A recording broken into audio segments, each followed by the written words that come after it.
Hello and welcome to my Throne of Thunder raid guide. My name is Aliena, and in this video I'll show you all you have to know about Ji-Kun, the 6th boss in this new raid instance. We completed this fight with 2 tanks, 2 healers and 6 DPS, but similar raid configurations may work just as well.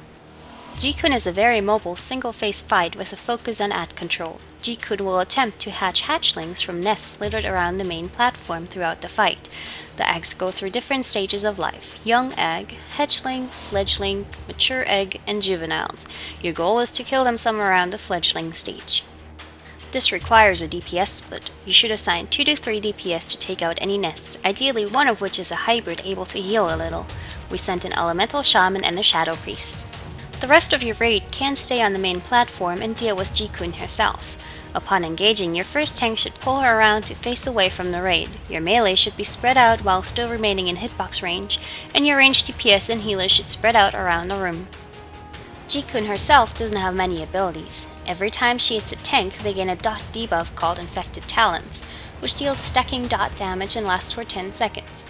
More importantly, she also uses Talon Rake, which inflicts a lot of damage on your current tank and also increases the damage taken by the next Talon Rake by 50%. The debuff lasts for a minute. We had our tanks taunt off of each other after every second Talon Rake. This keeps infected Talon damage in check as well as enabled them to drop the debuff.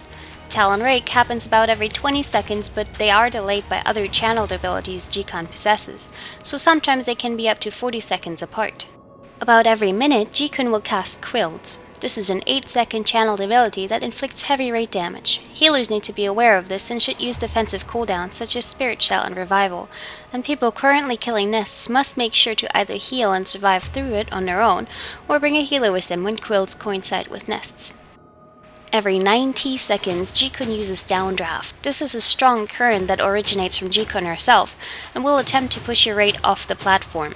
To counter this, everyone should be in the very middle of the room when Downdraft starts, and attempt to run against the current. Abilities that increase movement speed, such as Stampeding Roar, are incredibly useful here as they'll more or less negate the current while active.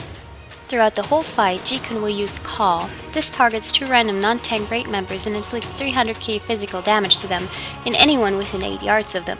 This is unavoidable, but you definitely want to spread out so it doesn't hit more raid members than necessary. Her last ability is Feed Young. She'll spit up globs of food periodically throughout the fight. If hatchlings are up, Ji-Kun will direct the globs at their location. If no hatchlings are up, they'll land around your raid members' positions on the main platform. If they hit the platform, they'll leave a puddle of poison behind. The longer the fight goes on, the more poison puddles will exist. It is possible to despawn a poison pool by standing in it for 3 seconds. However, this will inflict heavy damage and should only be attempted with a damage negating cooldown such as Dispersion. It is not necessary to despawn pools, though we found it helpful to at least despawn the first few that landed around melee. Next, let's talk about how to handle the nests. There are 2 types of nests: upper nests and lower nests. Periodically, a nest will be illuminated by a bright red beam, which indicates that the eggs are hatching. The order is always the same. It starts at the northeast lower nest and continues clockwise. First you have 3 lower nests, followed by 3 upper nests, and then followed by 2 more lower nests. After that, upper and lower nests will become active at the same time, which effectively acts as a soft and rage timer.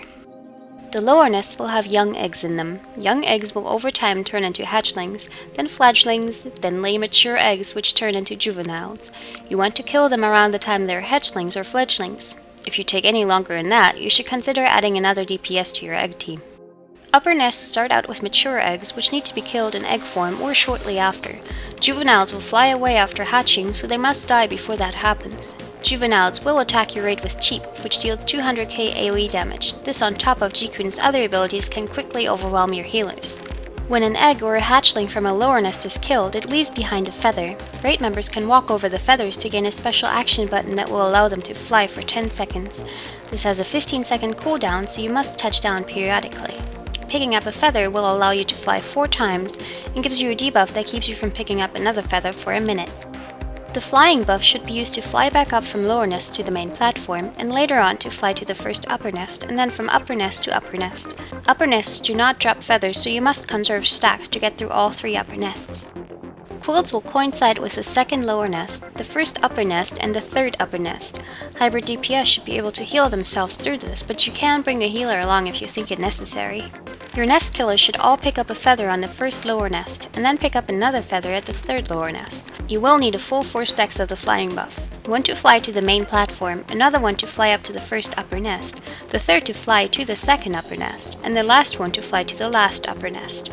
After killing the last upper nest, you simply drop back down to the main platform. Any lower nest will drop 4 feathers, since there should be at least 1 leftover feather on every nest, and the second nest essentially has 4 leftover feathers as your nest killers cannot pick those up due to the debuff.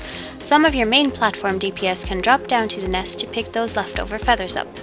They'll have to use 1 feather charge to get back up to the main platform, which will leave them with 3. This is incredibly useful for one simple mechanic. Remember when we talked about Ji-Kun's feed young and the poison globs that she spits up?